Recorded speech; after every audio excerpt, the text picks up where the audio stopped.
righty. Welcome tonight. For those of you all who do not know me, I think I have this thing on green screen.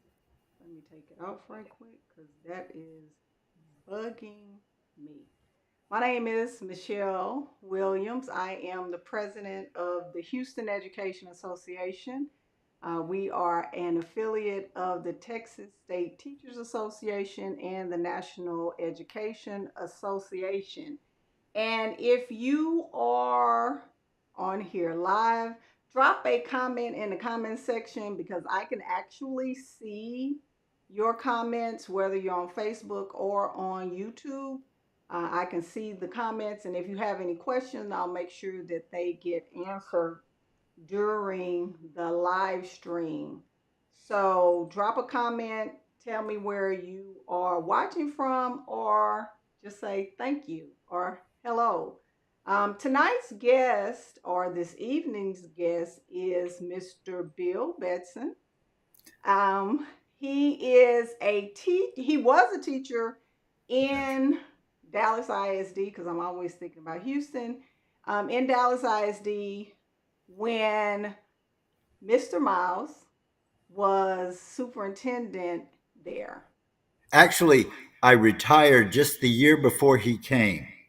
Oh, So that even better. freed me up full time to investigate what he was doing. If I had been a Wow. teacher, I wouldn't have had all that time. You know what I mean? Well, that's even better.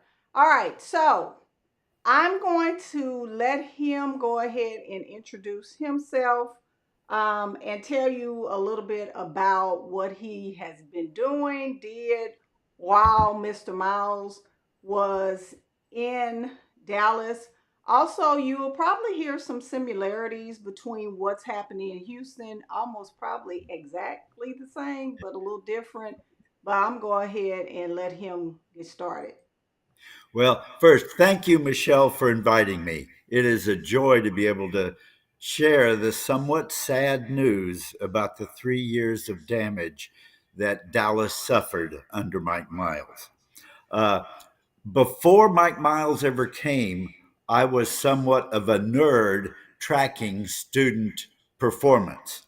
And I had been a middle school teacher, but I've always had a knack for statistics. So I was tracking graduation rates and student achievement. And we had started at the middle school a school time capsule project in 2005. So our students were focusing on their own future in 10 years, and we were seeing how that was helping their achievement and the graduation rates to go higher and higher and higher every year.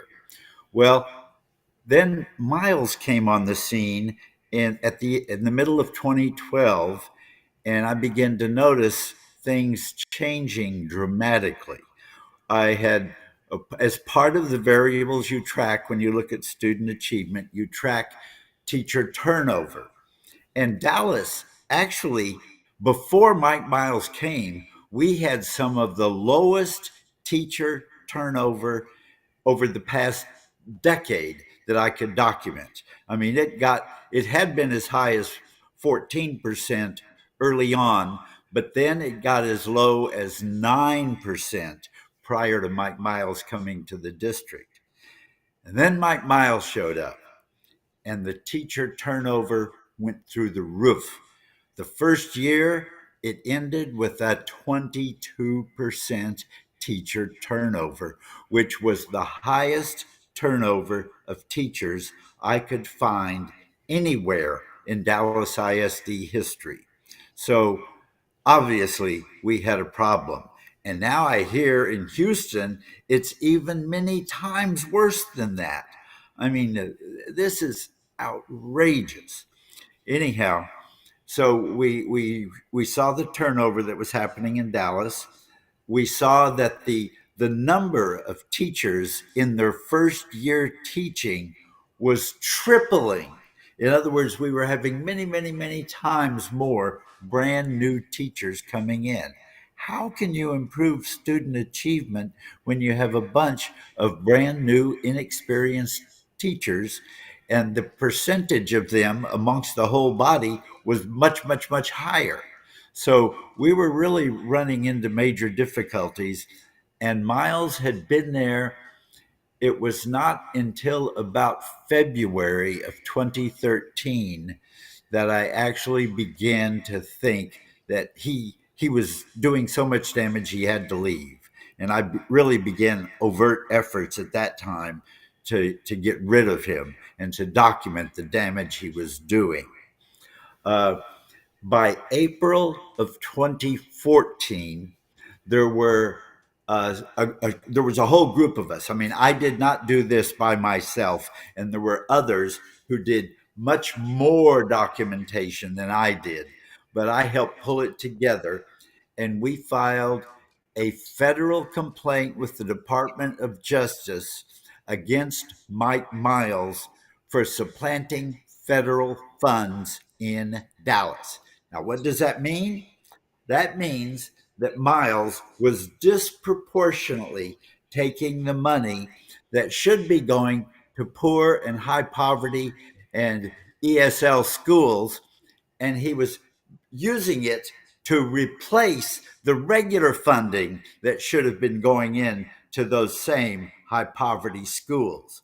So the regular funding, he was basically saying, oh, these schools got as much funding as the other schools, not pointing out that they should have more of the Title I and ESL funds, and that the regular funding should be equal amongst all schools. He started moving the regular funding disproportionately to the more wealthy schools in Dallas, and very specifically to the 5 schools in Dallas that had as high as 50% or more of their student body that was white, non Hispanic. As you know, Dallas is a disproportionately minority school district. Only 5% of the students in DISD are white, non Hispanic. Well, Miles was paying attention and helping the Anglo schools at the cost of all the other schools. And we documented that, and we basically filed a complaint on the 15th of April that year with the federal government, Department of Education, and they began their investigation. At the same time, uh, Chip, uh, the newspaper investigator or television investigator on Channel 8 at the time, he went and looked at all our data and did an intense investigation. And on June the 1st, I think it was, he did a 5-minute news segment in the evening going over the details of our complaint and explaining it very, very well to the public so that they could understand what was going on. And I don't think it's an accident that Mike Miles resigned 3 weeks later. And I remember very well the day he resigned. It was my birthday. Best present I've ever gotten in my entire life. I celebrated. I mean, so that's what happened. Now, I have just posted on my Facebook page a link to the letter that we got from the Department of Justice several years later. It was in 2017 we got the letter, and actually the entire copy of the letter is linked on that posting. I just reposted it on Facebook just now, so it just reposted about an hour ago. And I highly recommend you read the federal letter very carefully. I honestly think the lawyer who wrote it was on our side because she spent a lot of time going into detail as she wrote a letter. She had been ordered to close our investigation. And her body language indicated to me she saw problems. So she outlined all 15 complaints very, very well, and unfortunately, I think you guys will be very familiar with these complaints. I'm relatively certain they are being repeated in Houston. So if you'll go online, it's a 9 page letter. The entire 9 page letter is on the Facebook page. It is linked, and just look at the summary, the nine allegations outlined. I mean, she really did us a favor by documenting them very well and admitting they were never disproven. They were not disproven. In other words, they were just documented and never investigated and never disproven. So I And have a question. So yes, when so we're in a situation right now with the media. What was his um relationship with the media? Because right now he's throwing a temper tantrum right. about the Houston Chronicle. And the Houston Chronicle, the articles that he's referring to, is it's nothing. I mean, they quoted what he said, but they also quote what other people said. And Hmm. he said, well, we have this unprecedented success in HISD, which is not true. Because even in the case of certain schools, I'm not going to name, we know that those schools have not moved. We can't disprove it because the scores accountability system is caught up in litigation. So we can't say that is not. So he knew that that was going to happen. And I told people that that is going to happen. So during his time and you all dealing with him, what was his relationship with the press? Well, the press was onto him quite often. They knew they smelled a rat. And I mean, basically, when you provide the documentation and you look at this incredibly high teacher turnover, and these teachers aren't bad people, they're very good people. I mean, occasionally you'll have a bad apple teacher, but it's not 22% of the teachers. That's ridiculous. And you guys are going through it even worse than that. And so, I mean, we need to document what's going on. We need to the media needs to ask Mike Miles for documentation, and uh, and then just judge as to how willing he is to provide that documentation.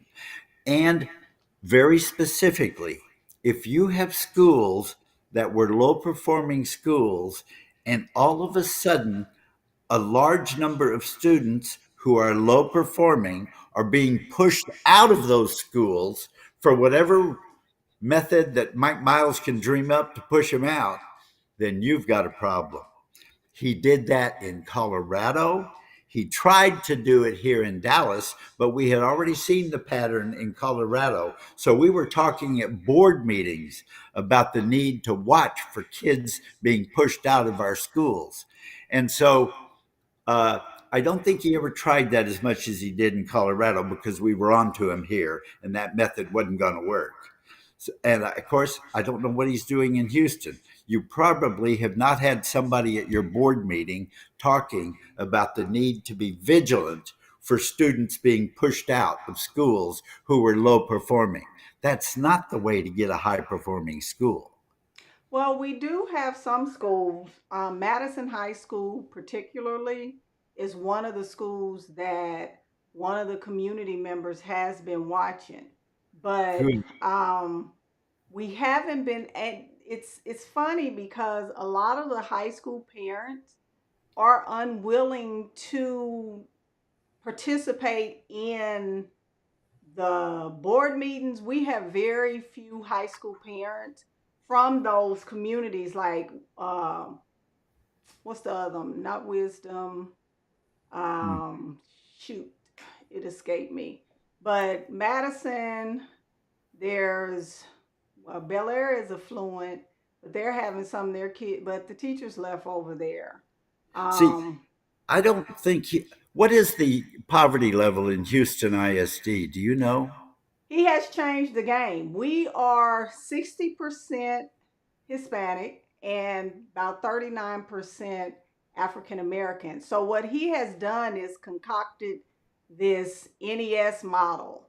So he changed. Remember, you all had the ACES schools, because I remember my Yeah. one of the teachers from Houston went up there and worked in it, and it was the Mhm. same thing. But what he has done is saying, I had this great model, and it's called the NES model. He said the new education system. So he has unleashed this and said, "Oh, I have these multiple response strategies where you ask the kids questions." Now, mind you, they're copyrighted strategies, which I had to file a complaint with the U.S. Copyright Office to stop that in Houston. So he can no longer use that name because the Copyright Office and HISD had already been sued for copyright infringement to the tune of $9 million. It got reduced to 7.8. So we Wow. had already had a case, and I had been telling the board of managers, which they're a waste of time, and I have already told them that we're tired of asking them to do right. They do not hold him accountable. They do nothing. The only thing that we've gotten some traction on is the budget. We had four of them vote against it, and that's it. But Mm. he has changed the game to where now he's pro um, poor children, which he that's a lie, and I already know that he's not pro. He's pro. I'm gonna prey on children. It's a predator prey relationship, and he does not care about parents. He doesn't care about what the parents are saying. It's his way or the highway, and he dismisses everybody. It's kind of Trump like. He's like Trump 2.0, and Yeah. it makes no sense, and he can't tell the truth to save his life because, like you said, asking for documentation. He puts out these stories out in the press, mind you. He won't tell anybody how he's calculating these scores. So he never, there's no documentation behind anything that he says. Nothing. It's just, oh, you don't believe me. Of course we don't believe you. He has pushed us into a $528 million budget deficit. It's the largest in HISD history, and wasting money, fiscal mismanagement, and he's spending money like it's water. And now he wants to ask the Houston taxpayers for a $4.4 billion budget. Wow. Oh, you guys are. It is. You guys are in it worse than we ever were. I mean, I'm sorry to hear that. See, you were talking about parents not coming to board meetings. That is an issue in Dallas as well, but we have an incredibly high poverty level in Dallas. And so many of our parents are working two jobs and they just can't come to board meetings. And so we're lucky to get the parents we do get at board meetings. And it's just people like me. Back at the time Miles was here, I was retired, so I could go to board meetings, and I went to almost all of them back during those days. But now that I'm more focused on the time capsule project, I don't. I'm that's where my time goes. But we've got to. Your board has got to hear about this. Your board has got to hear of your concerns, and hopefully is your board asking any accountability from Mike Miles? No, so we have, and when they came in and took over HISD, which you know Mike Morath, because he was on you all's board at the time, Hmm. he removed our elected board and installed these people who haven't a clue and don't do anything to protect HISD interests at all. They do not represent HISD. As a matter of fact, I filed a complaint against Angela Flowers, who's one of the board of managers. She's part of the harassment and retaliation in my situation. They do nothing. They do nothing to help HISD parents. They do nothing to help HISD students. It's so much conflict of interest. Rick Campo is on the Greater Houston Partnership Board. He's over the Port of Houston. They're selling off HISD's assets. And Oh, we're in a bad situation. We really oh, are. terrible. And then they, like today, it came out in the Chronicle that their audit committee, it has been meeting in public for over 17 years. And now all of a sudden, since these people, which I'm pretty sure Rick Campo is behind it, because he thinks that public education, oh, it's not like business and we have these adults. I mean, and I'm like, no, we have adults. These are the parents of these people's children. That's Mhm. what this is. They're not just people just showing up because they don't have a vested interest. These are teachers that have worked in HISD and they don't care about what's going on. So when we talk about improvements in schools, the children in these schools, they are leaving. We lost, I think we're down almost 10,000 children this year. Right. Right. HISD had 181,000 children, but we're down 10 this year. Well, it seems like there are so many things you're touching on that would be grounds for a federal complaint. I mean, there's got to be some federal standard for you to have a board that you actually is accountable to the public overlooking the school district. I mean, I can't imagine that y'all have no power over the board and over the running of the school. The citizens of Houston should have that ability. Nope. And that is by Morav's doing in House Bill 1842. So that's why I was interested in, because what he's trying to do is sell this model and oh, we're successful. Like he has boasted that one of the schools, North Forest High School, North Forest was annexed to HISD for various reasons, but their high school, it wasn't a high performing district. And he said that the school went from a D to a B. I worked in that area for 6 years. There's no way that that school went from a D to a C, let Uh-uh. alone a D to a B. Uh-huh. So he's saying historically, chronically low schools have are performing higher. F went from a F to a A.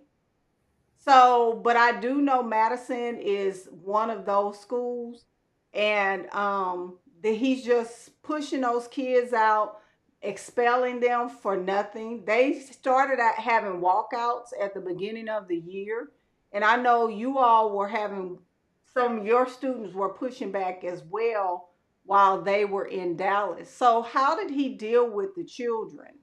Because it's been relatively quiet now, but last year we had some walkouts. It was a lot of different things going on. So how did he deal with the kids? Boy, I honestly, I'll have to let you know, I don't remember the details of that. I was watching the financial side of it and the grades. So I wasn't watching the discipline as much. And Mm-hmm. so I would have to go back over the documentation that I wrote during that time. I'm not prepared for that question. Sorry. Oh, that's okay. That was just one of the things that popped up on the Oh, fly. But back to your data.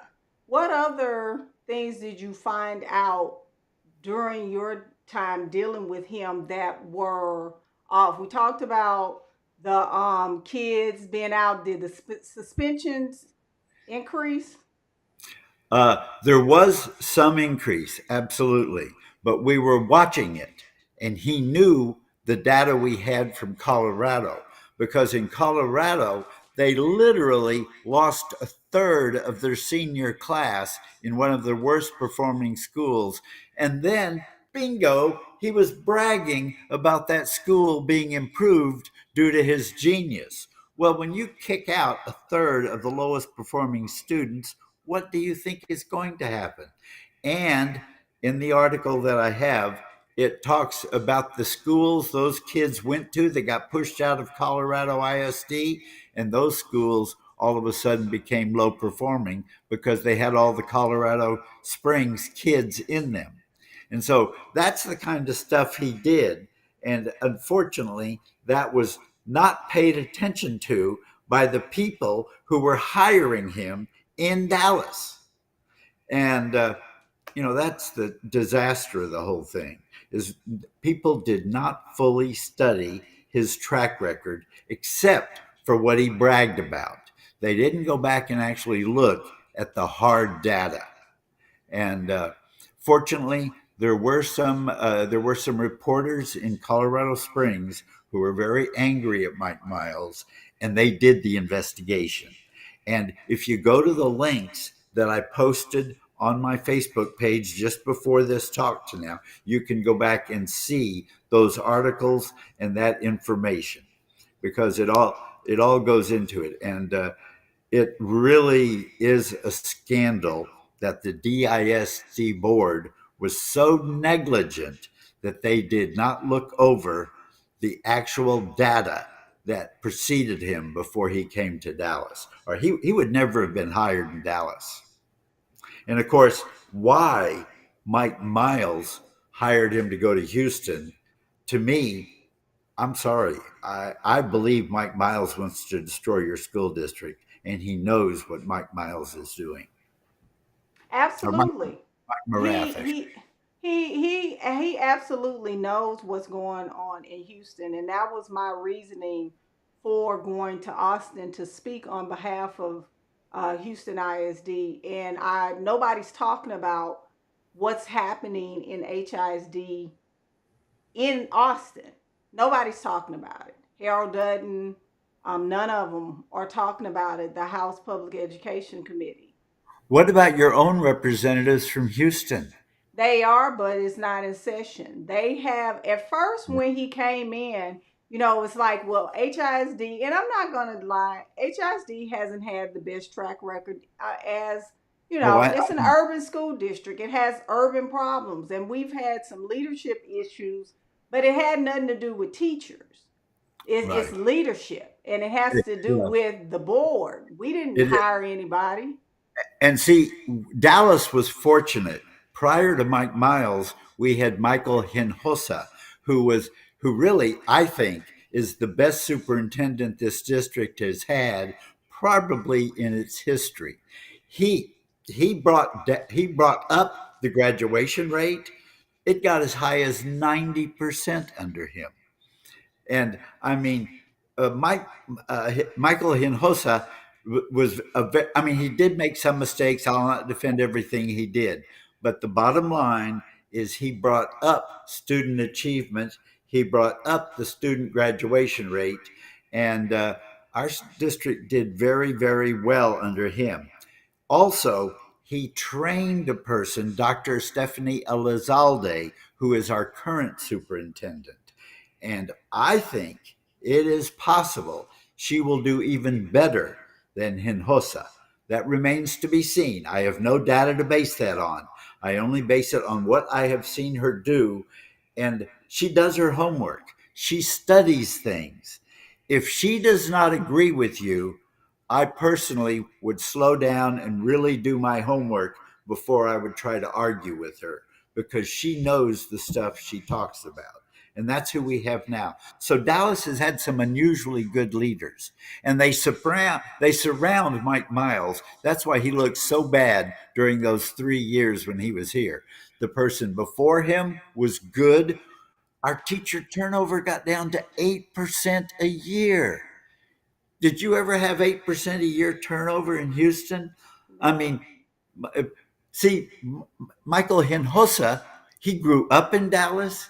He was an old DISD teacher. He became a DISD coach and principal. And then the next thing you know, he's our superintendent. So he grew up through the system and he was good for us.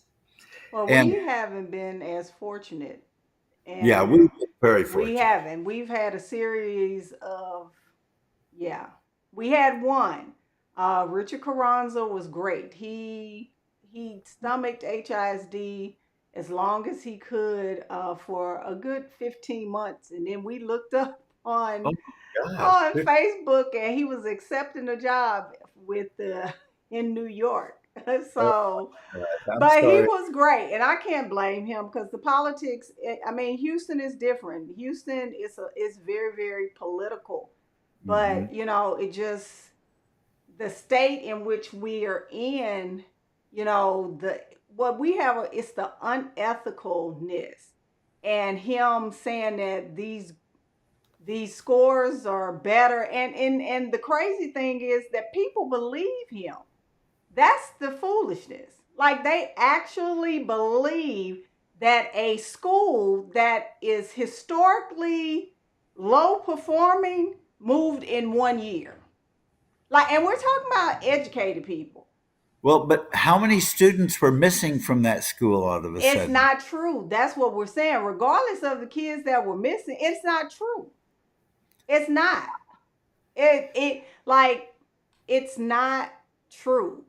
So Have you he's done an open records request trying no, to because investigate that? the ratings are in litigation.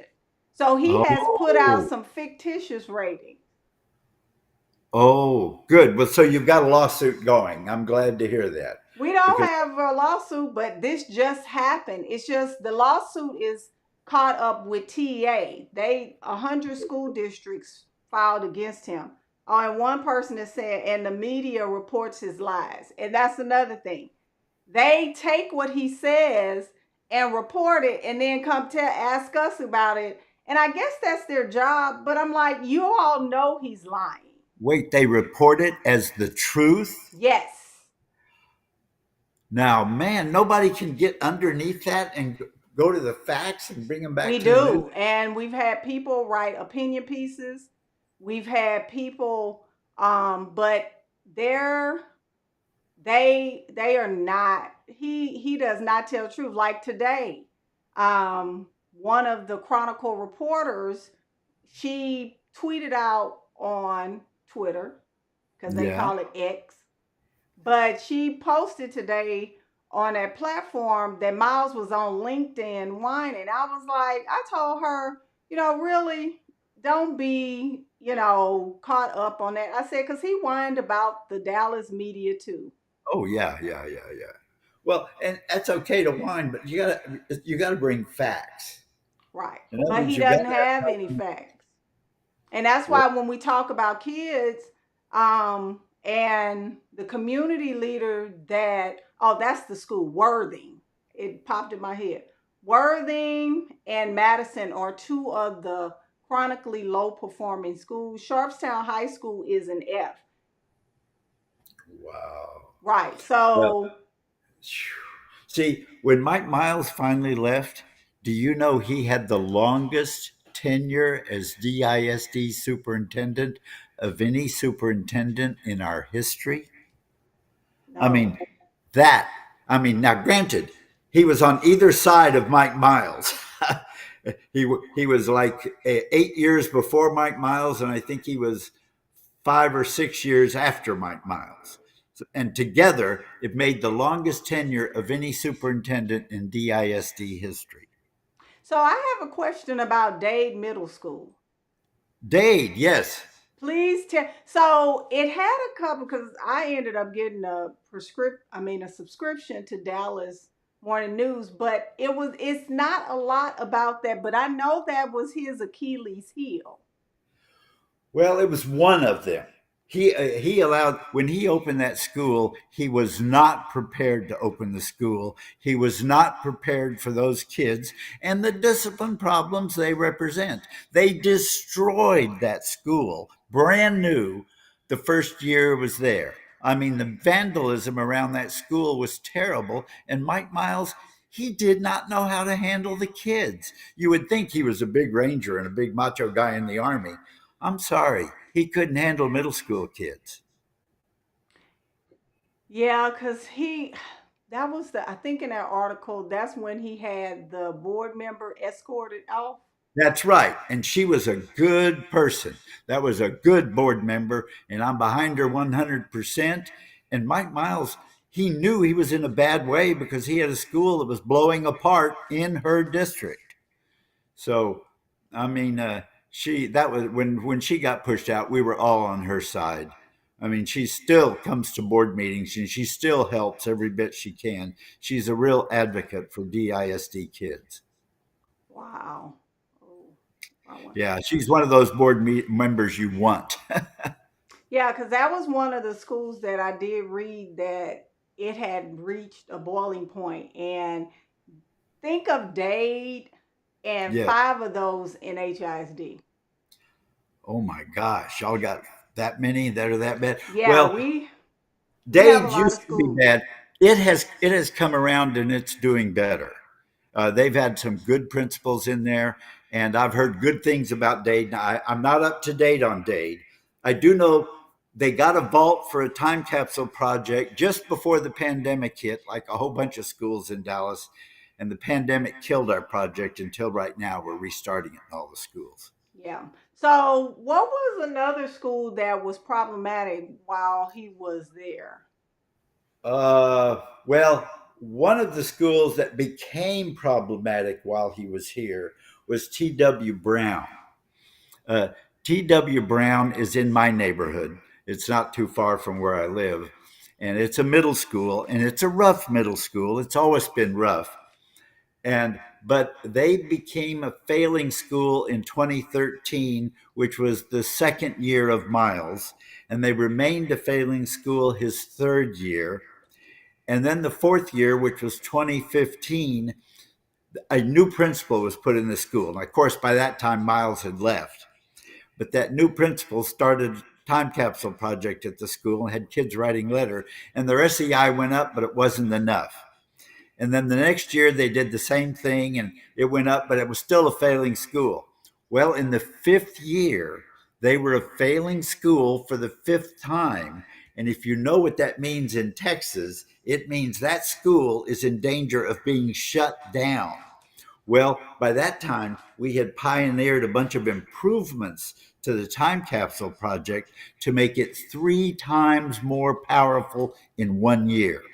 In other words, that year, the principal loved the new idea we had just pioneered at Quintanilla, and he had every single student write, each parent and their grandparents asking for a letter back.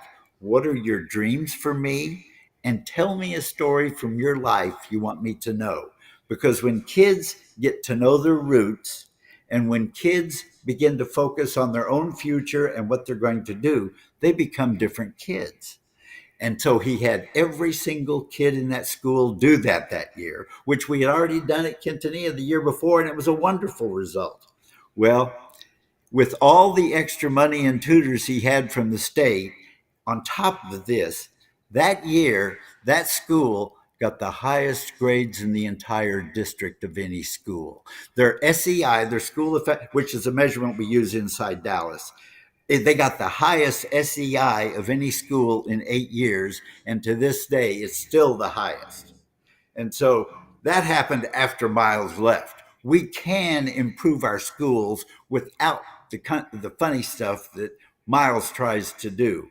And Well, I we've have a proved, lady right here asking. She said, "Can you give us some research sites or tips for snaring F. Mike Miles in his misinformation?" Because he gives like, I look. Let me tell you, the propaganda he plays it like the Trump campaign. well, it's because he's hiding the grades from you right now that he produced his first year there.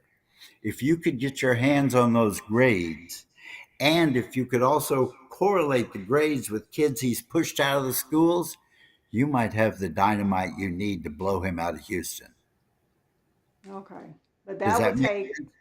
We'd have to do. How did you all? And I guess this is an extension to hers. So how do you all get? So the public information. Yeah. Oh, that's another thing. Public information request. He's been blocking via the attorney general. That's the other game he's playing. I? Oh my gosh! Yep.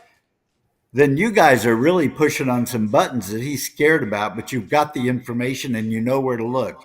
See, you have a public budget for each school. And actually, it was budget information we used that helped blow him out for supplanting federal funds. And that was the illegal part of what he was doing here in Dallas. He was pushing money from our high poverty ESL schools into the white schools in the district. And then they were getting more of the local funds than were the high poverty schools. And that's a big no no. That's So called. Crystal says Miles is hoping that the community will just get frustrated and go away. The community has got to hear the facts from former DIC advocate have to be shouted at the rooftops. Oh, yeah. And please take the links that I've sent to my Facebook page today and use those links and use that letter from the Department of Justice Civil Rights Division. It was the Civil Rights Division who wrote that letter, that 9 page letter. And that 9 page letter, I hate to say it, I would be very surprised if the 15 allegations that they documented for Dallas are not also happening in Houston. I'm gonna bring it up right now. Let me see. Yeah, yeah, you're looking at it now. Now that that's a summary I did of the 15 right there. But if you keep going down, see, and I would rather you go to the actual letter itself and look at them because, yeah, keep going down a little bit. I Hold think, on, let me make it bigger. yeah, because that the entire letter from the Department of Justice, there it is. That's the letter. So that letter goes down for 9 pages, and it is the person who wrote it. I consider to be a friend of education, Hmm. and I mean, granted, she was writing a letter to tell us she wasn't going to investigate our complaint, which obviously we didn't like. But she went and she really did a good job documenting everything. And I think there's even more detail. That's only page 2. That's a I do summary. see this now. The DISD disproportionately assigns African American students to exclusionary discipline. Now, what Exactly. he had, one thing I've gotten him on, because he came after me and I won my case against him, and the hearing officer said that they were retaliating. But when I did a public information request, he Mhm. non renewed 205 teachers. Of those teachers, 131 of them were African American. So Oh, he's targeting the teachers. I disproportionately. haven't looked into the students, but I do know that one lady was saying that he he had been blocking her request about students. And that may Well, be because of this. well, and that has continued to be something Dallas is always fighting with. We are finally getting around it, and we're beginning to equalize it. But I mean, it was a real problem under Miles, and it was worse than normal under Miles. Right. So I see on here number 9, it says the DISD denies African American and Hispanic students, and this is what we see in Houston: special education students and limited English proficiency left students equal access to equitable resources with respect to magnet tag and performing and visual arts programs and services, adequate facilities, counseling, and teacher equity and instructional leadership. See, that should probably be investigated in every school in Texas. I mean, this is a statewide problem. I mean, this whole letter could be applied statewide. Oh, yeah, and he does this too. Number 12. Um, the DISD discriminates against national origin language minority students who are left by denying them admission into the magnet and tag programs. He has basically done away with the bilingual program. He Oh, won't let the teachers teach the oh, kids in their native language.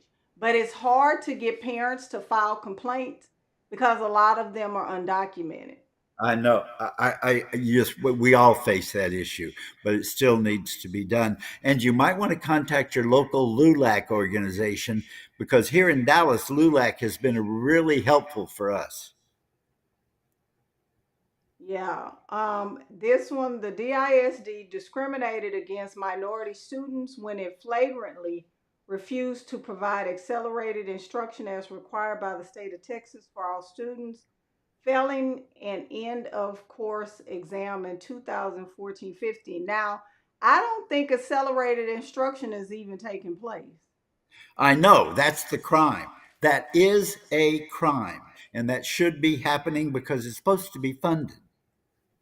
Right. And that's one of the things that we've noticed, that we get funding for stuff. We don't even know where the Title One funds are going. We Mhm. don't.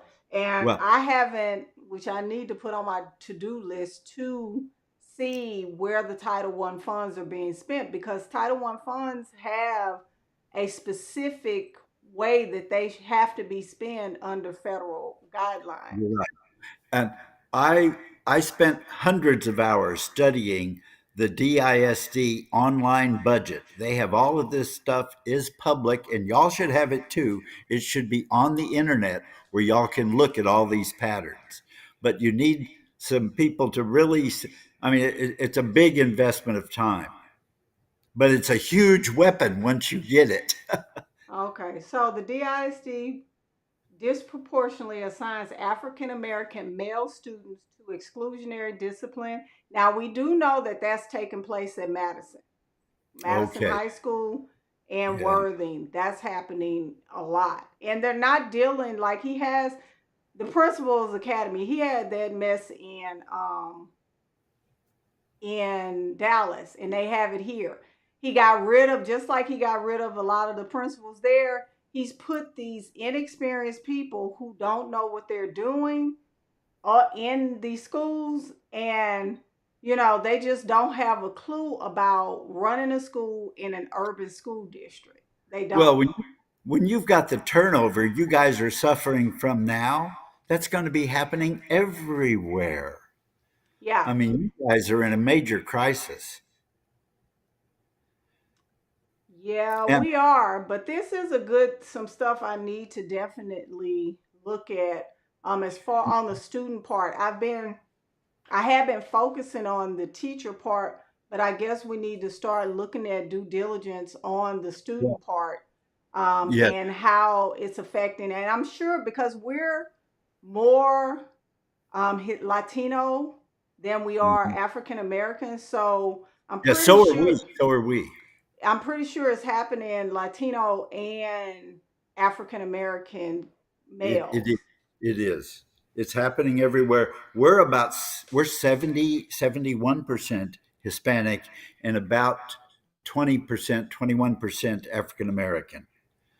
And so, and when you have a school, the one benefit we've had, you've got to use a multitude of things to improve discipline and lower the discipline problems you're having in a school. And one way to do it is the time capsule project, because when students begin to focus on their own lives and their own goals in their own lives and their own family history, they the discipline problems go down.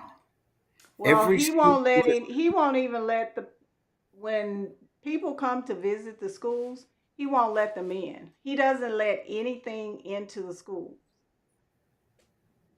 He doesn't. Well, uh, that's I mean, to some extent, that has to happen so there is no disruption. But you still should have an open school to where, like, people can visit. Like, parents should be able to see what's happening. I have a lady, you could talk to her. She does not, her child was at Pew and it did not happen. I do have a question here. Can educators file suit on behalf of their Spanish speaking students if undocumented parents are afraid to do so? I'm not even sure. That's a I would talk with LULAC about getting help right. on that, because LULAC can find an attorney who might do that kind of lawsuit for you. Yeah. I'm Who a said LULAC member. That's why I know LULAC. I've worked with LULAC for years. Matter of fact, LULAC sponsors the Time Capsule Project here in Dallas. They've been keeping it alive for over 14 years now. So I really think very fondly of LULAC. They've done a lot of good in Dallas. this And thing y'all, said only the peeps on the west side? I don't know. And it may, and it depends on who I guess you could. I know that um Johnny Mata attempted to file a third party complaint of uh-huh. discrimination for HISD, and they were saying that he could not do it because hostile environment complaint too, because he Miles is an employee of HISD, which we argue the point that he's not. He was appointed, and that doesn't make him an employee of HISD because he was not hired. We didn't hire him. he didn't go through the process. So it's some legal jargon that Yeah. people, yeah, that we're getting caught up in as it pertains to him. But looking Well, at the students is helpful. when we filed our complaint, this complaint was signed by 15 people. And there was myself, and I wasn't even an employee of the school when we filed the complaint. I was a former teacher, but I was a concerned citizen in Dallas.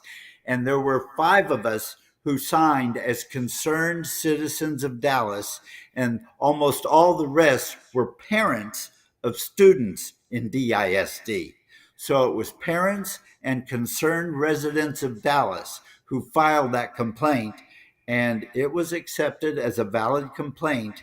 They simply refused to investigate it after, well, that was after Trump had been elected president and his person was appointed over the Department of Education. And I've been told that she stopped a lot of these kind of complaints from being investigated. Yeah, because they don't care about civil rights, that's for Oh, no, sure. they don't. But I am going to, I that's something that I am going to look into, because I honestly, it was, when he came in, he was so toxic with the teachers that it was just mind-boggling. And the kids, we've lost a lot of children. I'm have to That is something we could look at, the cohorts, especially the ninth grade cohort, at the high school, the various high schools, to see have they decreased. That will tell you, that will give us a good idea. Well, I've spent a lot of years following ninth grade enrollment because ninth grade historically in Dallas bubbled up to be a huge big grade because ninth graders fail notoriously. Right. And so they repeat the ninth grade. You've got an outrageously high number repeating it. Now, if the school is doing well, and that's what we started working on, was improving the ninth grade so more kids went on to the 10th grade. And so the ninth grade shrunk in size. And that was, we took that as a success as we had more of our kids going straight through the school system and the graduation rates going up higher. And so the So, ninth so grade is a sign of a problem, usually, if it's big. yeah, so if we look at the cohort, because 11th grade, 10th and 11th should tell us, um give us some data, because it's only been a year, to see if those cohort of children have been reduced from 10th, 11th. Uh huh. um eh, You're looking. Yes, a huge study is needed. I mean, this is a lot of work, right. but it is the place to go to find the data that he won't be able to argue with. All right, she said, Crystal says, so as a former HISD teacher and concerned citizen, if we pull this stuff together, can she spearhead a complaint even though she's no longer Yes, with? Yes. federally you can, and we now have a friendly group in Washington, and hopefully we'll keep them. And so we'll have a Justice Department who is on our side. Right now, the Justice Department has cleaned up its act, and I think would be a much better environment to follow a very solid federal complaint. And concerned citizens and parents, that's all you need to file a complaint. Okay. I mean, that's the way we filed it. As a matter of fact, I think online is a copy of the original complaint we filed. I mean, if not, I can get it for you. Okay.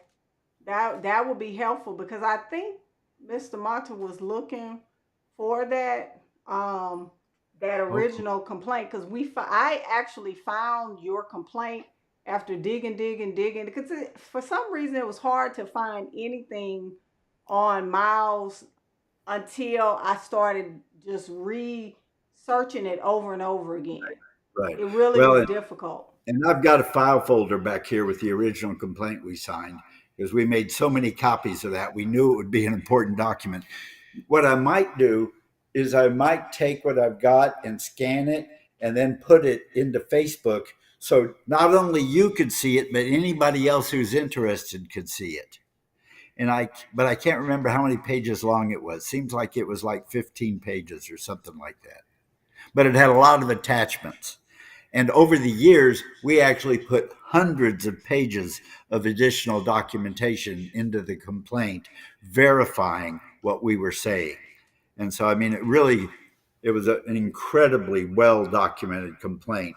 The people I was working with, actually, they are the ones who wrote most of those additional hundreds of pages. I mean, I was very lucky to be with a very good group who were really putting this together quite well. Okay. Well, that gives us some ideas. Since a lot of the principals left, I'm pretty sure we can find some principals who can tell us about the discipline.